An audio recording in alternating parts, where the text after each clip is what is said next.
Welcome back to our channel guys. तो आज हम देखने वाले हैं इंडिया की most selling MPV Innova Crysta. सबसे पहले आपको यहाँ पर सेंटर में दिखने को मिलता है क्रोम फिनिश में टोयोटा का लोगो। यहाँ पर हल्का ग्लॉस फिनिश में इसका ग्रिल। यहाँ पर total halogen setup, low beam high beam के लिए कोई DRL का सेटअप नहीं देना मिलता है, एकदम रॉ। यहाँ पर आपको इसका इंडिकेटर प्लेस किया गया है हैलोजन। यहाँ पर फॉग लैंप की प्लेसमेंट दी गई है, लेकिन फॉग लैंप नहीं है। ये कुछ इसका फ्रंट लुक है 2025 वेरिएंट अपडेटेड वर्जन। यहाँ पर इसका एरो ट्विन वाइपर। यहाँ पर इस बार गाइस आपको गैस कैमरा भी दिया गया है टोयोटा की तरफ से। यहाँ पर इसकी alloy wheel with disc brake. R16 का इसका आपको टायर साइज मिलता है। यहाँ पर इसके अच्छे खासे बड़े ORVM विथ इंटीग्रेटेड गेटर्स। यहाँ पर क्रोम गार्निश के साथ डोर हैंडल।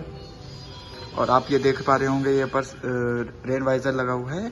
ये एक्सेसरी का पार्ट है शोरूम की तरफ से। तो ये रहा इसका फ्यूल लिड। ये कुछ इस प्रकार का इसका बैक पैनल दिखता है। रियर व्यू में भी इस बार कंपनी ने कैमरा फिट करके दिया है, रियर डैश कैम। यहाँ पर डिफॉगर देखने को नहीं मिलता है, ओनली वाइपर। यहाँ पर इसका ये reverse light, side indicator, halogen brake light. यहाँ पर क्रोम फिनिश में टोयोटा का लोगो। यहाँ पर 4 रिवर्स पार्किंग सेंसर और यहाँ पर कैमरा की दी गई है प्लेसमेंट। आप देख पा रहे होंगे यहाँ पर काफ़ी अच्छा खासा इसका बोट मिलता है। ये रहा। थर्ड रो को भी आप मैनुअली फोल्ड डाउन कर सकते हैं। थर्ड रो को अनफोल्ड करने के बाद लगभग इतना बूट स्पेस बचता है। ये लीवर पुल करने से आप इसको वापस फोल्ड भी कर सकते हैं कुछ इस प्रकार। ये देखिए इस प्रकार यह फोल्ड हो जाता है। और अगर आपको इसको अनफोल्ड करना है तो सिंपली इसको आप ऐसे करके पीछे पुल कर दीजिए। ये यहाँ पर थर्ड रो पैसेंजर्स के लिए सीट बेल्ट प्लेस किया गया है। चलिए अब इसके रियर सीट्स पे चलते हैं। काफ़ी अच्छा बड़ा डोर पैनल दिया गया है इस बार। वुडन फिनिश में इसका डोर पैनल दिया गया है। यहाँ पर एक अच्छा खासा गैप दिया गया है। 1 बॉटल होल्डर, 1 मैगजीन होल्डर। यहाँ पर क्रोम गार्निश फिनिश में इसका डोर हैंडल, लॉक करने का स्विच, पावर विंडो के कंट्रोल्स। यहाँ पर फैब्रिक सीट्स मिलती हैं विथ एडजस्टेबल नेक रेस्ट। काफ़ी अच्छा लेग रूम मिलता है गाइस आपको। यहाँ पर एक अच्छा खासा हम्प भी है, जिसके कारण थर्ड पैसेंजर्स को थोड़ी दिक्कत हो सकती है। यहाँ पर थर्ड पैसेंजर के लिए भी नेकरेस्ट दिया गया है एडजस्टेबल। यहाँ पर armrest with 2 cup holders integrated. ये फैब्रिक की सीट्स दी है। यहाँ पर एक हुक, 3 kg तक का मैक्स लोडिंग कैपेसिटी। यहाँ पर इसका एक केबिन लाइट। यहाँ पर AC वेंट्स। यहाँ पर AC वेंट्स के ब्लोअर कंट्रोल्स। यहाँ पर एक पावर सॉकेट मिलता है, USB पोर्ट। यहाँ पर आपको देखने को मिलता है 12 वोल्ट 120 वाट का एक सॉकेट। यहाँ पर भी आपको हुक देखने को मिलता है, जिसका मैक्सिमम लोड कैपेसिटी है 3 kg। यहाँ पर मैगजीन होल्डर। यहाँ पर भी मैगजीन होल्डर आपको दिया गया है। ये कुछ इसका दिखता है रियर से डैशबोर्ड। ये सीट भी आपकी एडजस्टेबल मिलती है गाइस। इस सीट को भी आप आगे पीछे कर सकते हैं। और ये आपको रिक्लाइनेबल सीट्स मिलती है, जिसको आप यहाँ से रिक्लाइन कर सकते हैं। तो मैं आपको रिक्लाइन करके दिखाता हूँ।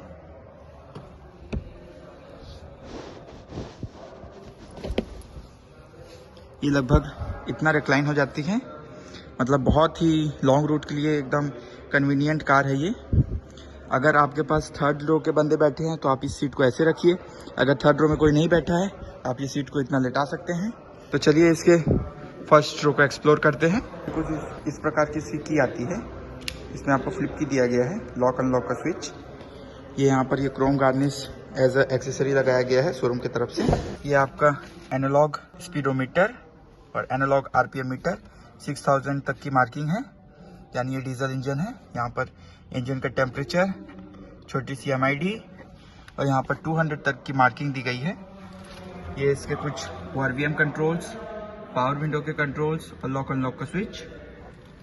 ये कुछ इस प्रकार का इसका स्टीयरिंग व्हील आता है। जिसमें यहाँ पर MID के कंट्रोल्स और इंफोटेनमेंट स्क्रीन के कंट्रोल्स दिए गए हैं। इसमें कोई इस वेरिएंट में कोई क्रूज कंट्रोल नहीं आता है। यहाँ मैनुअल IRVM, यहाँ पर पहला ग्लव बॉक्स और यहाँ पर ये दूसरा ग्लव बॉक्स जिसको आप यहाँ लॉक भी कर सकते हैं। यहाँ पर इस बार आपको टोयोटा की तरफ से डैश कैम भी दिया गया है, halogen reading light, Chrome finish में टोयोटा का लोगो। यहाँ पर इंफोटेनमेंट स्क्रीन, यहाँ पर AC के मोड्स, AC के ब्लोअर कंट्रोल्स, AC के temperature controls, AC on off करने का स्विच और एयर सर्कुलेशन का स्विच। यहाँ पर इसके पैसेंजर एयरबैग ऑन ऑफ का यहाँ पर इंफॉर्मेशन आता है। ये रियर सीट बेल्ट्स लगा हुआ है कि नहीं, ये उसका इंफॉर्मेशन देने के लिए ये रेड लाइट इसमें जल के आती है। ये eco mode for better mileage, power mode for highway. यहाँ पर ट्रैक्शन ऑन ऑफ का बटन दिया गया है। यहाँ पर सिंगल ग्लास होल्डर, ये आपको मैनुअल हैंड ब्रेक, इसकी 5 speed gear box with wooden finish. यहाँ पर इसका अच्छा खासा आर्मरेस्ट भी दिया गया है। तो चलिए अब इसको इग्निशन मोड पे ऑन करते हैं। ये देखिए यहाँ पर टोयोटा का लोगो बन के आता है और यहाँ पर टाइम शो हो रहा है। ये कुछ इस प्रकार का इसका इंटरफेस है, नॉर्मल सा। यहाँ पर इसके स्विच दिए हुए हैं। यहाँ पर मीडिया के कंट्रोल्स, यहाँ पर वॉल्यूम कंट्रोल्स, देखिए वॉल्यूम इंक्रीज डिक्रीज हो रहा है। यहाँ पर इसके AC वेंट्स प्लेस्ड हैं और यहाँ से वहां तक आपको थ्रू आउट वुडन फिनिश में देखने को मिलता है। थोड़े से कुछ एलिमेंट्स उसके यहाँ पर भी हैं। यहाँ पर ड्राइवर साइड के लिए एक कप होल्डर, आप रेड बुल अपने यहाँ रख सकते हैं बेशक, कोई दिक्कत नहीं होगी। अब इसका इग्निशन मोड में ले लेते हैं गाड़ी को। अब देख सकते हैं यहाँ पर इसकी लाइट जल गई, टोयोटा का बैजिंग। यहाँ का आउटसाइड टेम्परेचर भी दिखा रहा है, ट्रिप ए का रीडिंग भी दिखा रहा है। इस साइड इसके वाइपर कंट्रोल्स, इस साइड इसके हेडलैम्प कंट्रोल्स, काफी भारी इसका स्टीयरिंग व्हील। ये देखिए पैसेंजर एयरबैग ऑन का इंफॉर्मेशन, रियर सीट बेल्ट्स का इंफॉर्मेशन। ये कुछ इसका गियर लीवर है जो कि अभी मैं इसको ऑन करके भी आपको दिखाऊंगा। इसमें आपको मिलता है 2.4 लीटर डीजल इंजन। तो चलिए अब मैं इस कार को आपको स्टार्ट करके दिखाता हूँ, इसका मोस्ट इंटरेस्टिंग पार्ट। अब इसके गियर लीवर को आप देखिएगा, पावरफुल इंजन का पावरफुल गियर बॉक्स। 1 2 एंड 3। ये देखिए आप, पावरफुल इंजन का पावरफुल गियर बॉक्स, वाइब्रेशन और आवाज सुनिए, केबिन तक आवाज आता है, हल्का स्टीयरिंग पे भी वाइब्रेशन है। तो ये था गाइस इनोवा क्रिस्टा 2.4G का वॉक अराउंड रिव्यू। अगर रिव्यू अच्छा लगा तो लाइक करना नहीं भूलिएगा और अगला कौन सा कार का आप रिव्यू देखना चाहते हैं वो कमेंट करना नहीं भूलिएगा। Thank you for watching guys.